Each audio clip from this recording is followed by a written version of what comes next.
Estamos de vuelta a las 7:42. Se nos acaba el viernes. Llegamos al fin de semana y puede ser un bonito momento para visitar esta exposición de la que nos va a hablar ahora Mónica, que de hecho está allí para mostrarnos algún detallico, para que nos sirva de aperitivo. Mónica, ¿dónde estás? Claro que sí, ya sabes que nos encanta daros planes para los fines de semana. Pues mira, estamos en el patio de luces de Diputación, sí, porque la Diputación Provincial y los museos de Terque se han dado la mano para llevar a cabo esta exposición que os vamos a mostrar así un poquito, tampoco entera, ¿sabes? Para que os acerquéis hasta aquí y os quedéis ahí con el gusanillo y lo descubráis vosotros mismos. Una exposición, como te digo, que recoge los carteles de la transición y que nos la va a contar su comisario, Javier García. Muy buenas tardes, Javier. Buenas tardes, muchas gracias. Justo antes de conectar, Alfredo, estábamos hablando, le preguntaba qué es lo que más curioso le parece a la gente y me decía, pues que se hayan guardado todos estos carteles. Sí, la verdad que la exposición se nutre principalmente de donaciones de gente de Almería que durante sus años de estudiantes, sobre todo, recogieron estos carteles que más que carteles políticos eran símbolos de la libertad que volvía a España después de 40 años de dictadura. Bueno, ¿qué nos encontramos, o mejor dicho, en vez de decir qué nos encontramos, cómo se compone esta exposición, Javier, y qué partes tiene? Sí, la exposición se compone de 5 espacios, uno primero introductorio, después ya pasamos a un espacio más dedicado al tema de los carteles que utilizó la sociedad civil, no representada por partidos políticos, sino simplemente esa gente del pueblo. Después ya sí pasamos a esos procesos electorales, los partidos, también hay espacio para el proceso autonómico con especial relevancia y finalmente un pequeño espacio donde reflexionamos sobre todo de la función del cartel dentro del espacio público y cómo al final fue volver a lanzar la voz de la gente a la calle después de 40 años de represión. Bueno, este es el inicio de la exposición. Sí, bueno, en el inicio al final tenemos una de las cosas más llamativas, ¿no? Que es ese ABC con la cara del dictador, que fue con el que abrió además ese día del 20 de noviembre cuando fallece, que fue de los más representativos al ser tan directo, ¿no? Esa cara en blanco y negro, ¿no? Que llamó mucho la atención ya en su momento y que al final nos muestra cómo inicia este proceso, ¿no? Que aunque ya previamente había habido gran lucha social por parte de muchos españoles, pues al final hasta que no fallece no se ha dado parte por la historiografía de decir, pues sí, empieza ese proceso, ¿no? Definitivamente. Si continuamos avanzando. Sí, si continuamos avanzando, como os comentaba, ya entramos en la parte más social, donde vemos también incluso piezas que eran comunes o objetos que eran comunes en esas casas de la época y entre todos los carteles quizás el más llamativo sea el de Asociación Democrática de la Mujer Andaluza, esa Asociación Democrática de Mujeres, que además tiene un cartel bastante llamativo.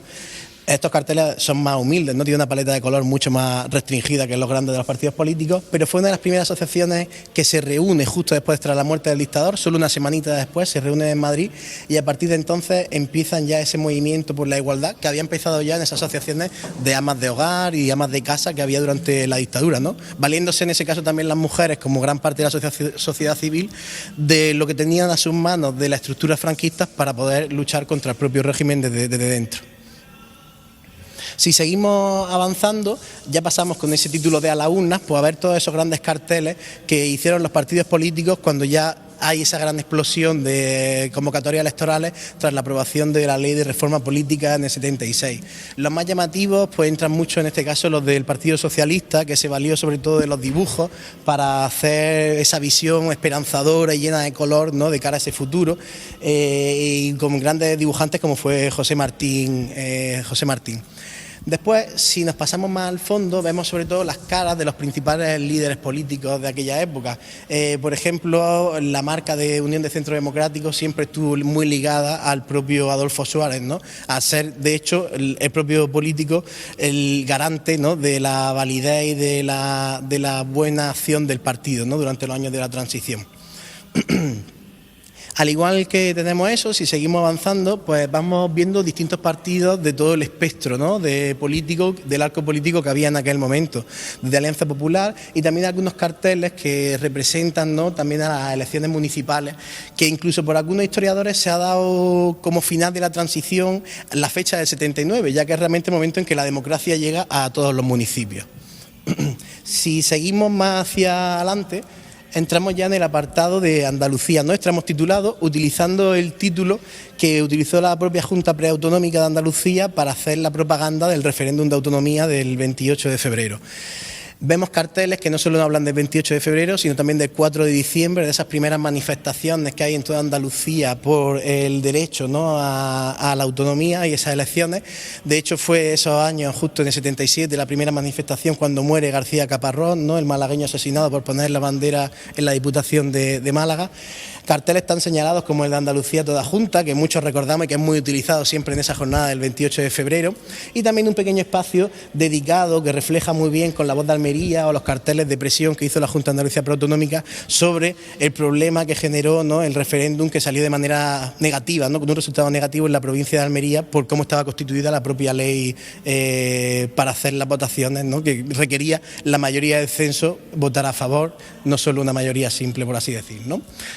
Javier, te voy a dar las gracias porque le hemos dicho a Alfredo que no íbamos a desvelar toda la exposición para que así los que nos están viendo se queden con ganas de algo más.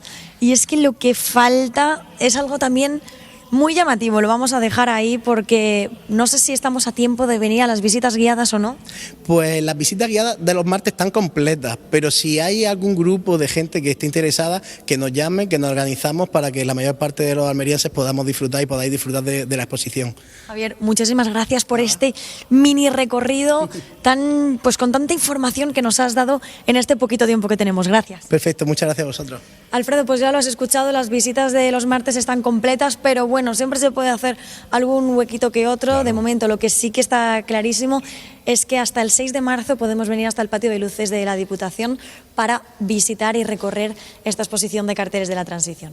Mañana voy a ir yo a visitarla. En fin, pues Mónica, luego me cuentas, ¿qué te parece? Que descanses. Buen fin de semana. Y vosotros, hasta el lunes. Hasta el lunes. Adiós, compañera. Bueno, tengo aquí un libro en las manos que está por presentarse oficialmente en Almería. Se va a presentar la próxima semana, si no me equivoco, en la librería Picasso. Se llama El adiós de los perros, que el título ya me intriga un poco. Ahora vamos a saber por qué el título. Y está escrito por Inés González, que está aquí conmigo en el plató. Inés, muy buenas tardes. Buenas tardes, gracias Alfredo por invitarme a tu casa. Bienvenida. Gracias. Muchas gracias. Mi casa que ya es tuya, también te digo, ¿no? Bueno, sácame de dudas. ¿El adiós de los perros? Es una novela y lo de los perros es porque sí tienen su papel ellos allí en toda la trama, sobre todo por el personaje principal, la protagonista, que tiene una relación un poco traumática con ellos, que tiene que resolver durante la historia. Ajá. Sin embargo, no es el tema principal. El tema principal es un grupo de personas que son llevados por una mujer que trabaja en una ONG, supuesta benefactora de estas personas, pero en realidad ella tiene una agenda de venganza y los lleva a un pueblo que yo he ubicado en digamos, en un territorio indeterminado de la geografía de los Pirineos. Sí. Inspirado un poco por los pueblos vaciados de España, sobre todo estos que fueron inundados para la construcción de embalses. Uh-huh. En el caso concreto de mi novela, El adiós de los perros, es un pueblo semisumergido, pero le he puesto un nombre ficticio. Montoneras. Montoneras. Bueno, pues si queréis saber más de la trama de este y del argumento de este libro, solo tenéis que haceros con un ejemplar. Decía que se presentaba el día 18 en la Picasso. No, el jueves 19. ¿Jueves 19? Sí, a las 19 en la librería Picasso. Ajá, pues ya quería yo presentarlo un día antes. Ya quería yo adelantar la presentación. Ya me querías adelantar. Además, sé que mi compañero Evaristo Martínez va a estar involucrado también, ¿no?, en la presentación. Qué bien, qué bien. Qué bien. Bueno, tu trayectoria como escritora no empieza con esta novela. No, tengo un libro de relatos anterior. Libro de relatos que obtuvo una mención honorífica en mi país. Ajá. Se llama Gente de Signos.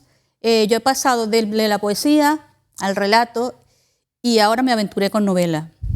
Un reto realmente. Lo primero porque estoy ubicando la historia en un territorio, en una geografía que no es la mía. Sí. Ese fue un reto. Otro reto fue hacer una novela coral donde hay muchos personajes. Una trama allí entrecruzada, eso ya es un trabajo más complejo, entre otros retos. El caso es que, bueno, esa navegación entre los diferentes estilos de la literatura te enriquece a ti y a tus lectores. Claro, claro, claro. Lo que más me ha quedado es, el trabajo del lenguaje.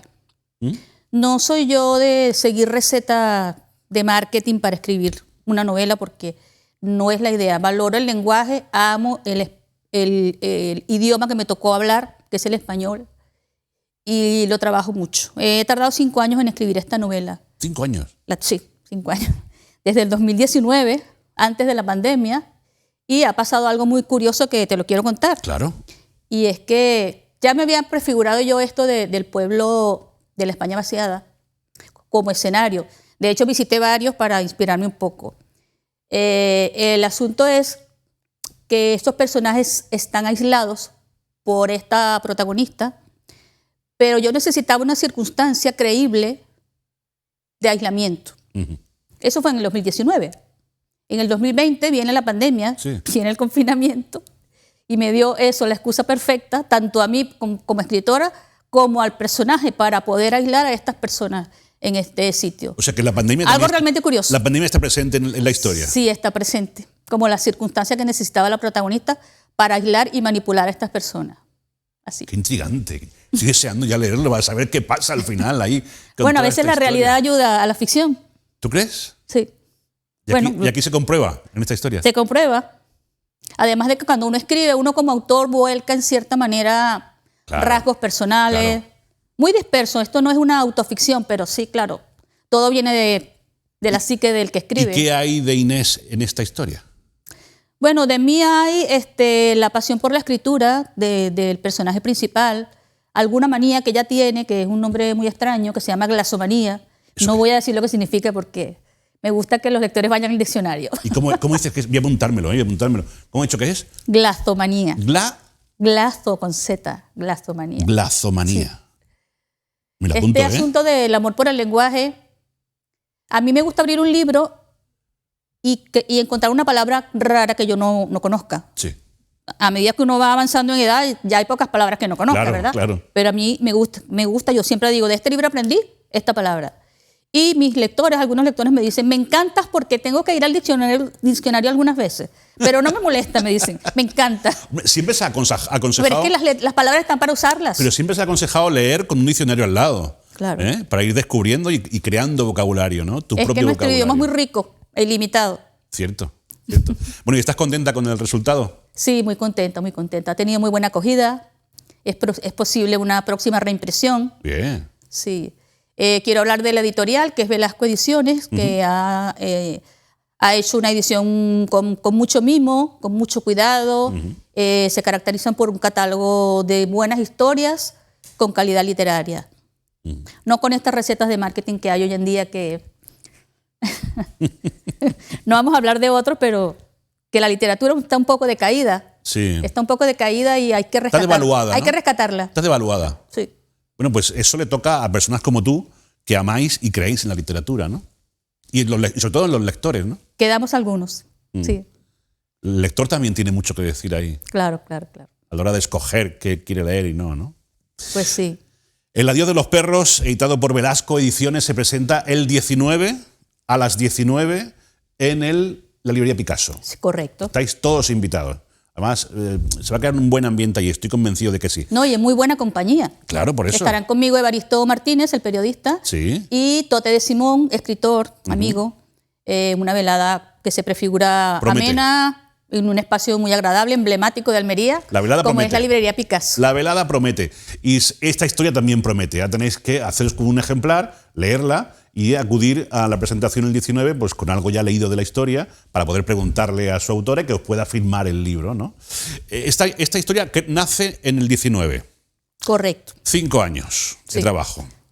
Quiere decir que si queremos volver a vernos dentro de 5 años, tendrás que estar pensando ya en lo próximo. No, la próxima no tardará 5 años, eso no volverá a pasar. ¿Pero tienes algo ya en mente? Espero tener una nueva obra en 2 años porque ya estoy trabajando en ella. Ahí es donde yo quería llegar. Sí. ¿Sí? ¿También novela? Si me acoge, sí. Si me vuelven a acoger en esta casa, pues aquí estaré. Por favor, cómo no. Y otra vez novela. ¿Abandonamos la poesía y el relato? Me ha gustado la experiencia. El reto me ha hecho que me guste. Sí. Y nada, quiero decirles que el libro está en las librerías de toda España. Tiene una distribución nacional. Pueden buscarla por los medios. Está muy reseñada. Sí. Y tiene muchos giros argumentales, sorpresas. Más excusas para que este fin de semana nos hagamos con un ejemplar y lo leamos antes de la presentación del día 19. El adiós de los perros, Velasco Ediciones, Inés González es su autora, y hoy hemos tenido la suerte de tenerla aquí en el plató. Inés, muchísimas gracias. A ti, Alfredo, por allá nos vemos. Te espero en 2 años. O antes. O antes. Un poquito sí. antes, si o quieres. Antes, o antes. Vienes y merendamos y me cuentas cómo va la cosa. ¿Vale? Muchas gracias. Nos vamos a marchar porque ya nos hemos cumplido ya la hora y se lo echa encima el fin de semana. Volveremos a estar de nuevo con todos vosotros el lunes a las 6:30 de la tarde. Espero que disfrutéis del fin de semana y de todo lo que tenemos por delante. Por cierto, que no se me olvide deciros, ¿os acordáis que aquí estuvo esta semana el alcalde de Sorbas para invitarnos al Campeonato del Mundo de lanzamiento de ollas? Se ha suspendido. Se ha suspendido por culpa del temporal. Pero no os preocupéis porque próximamente, la semana que viene, os digo cuándo se realiza y de nuevo quedamos en Sorbas para ver este campeonato. Lo dicho, disfrutad del fin de semana, que seáis buenos, felices y os cuidéis mucho. Hasta el lunes.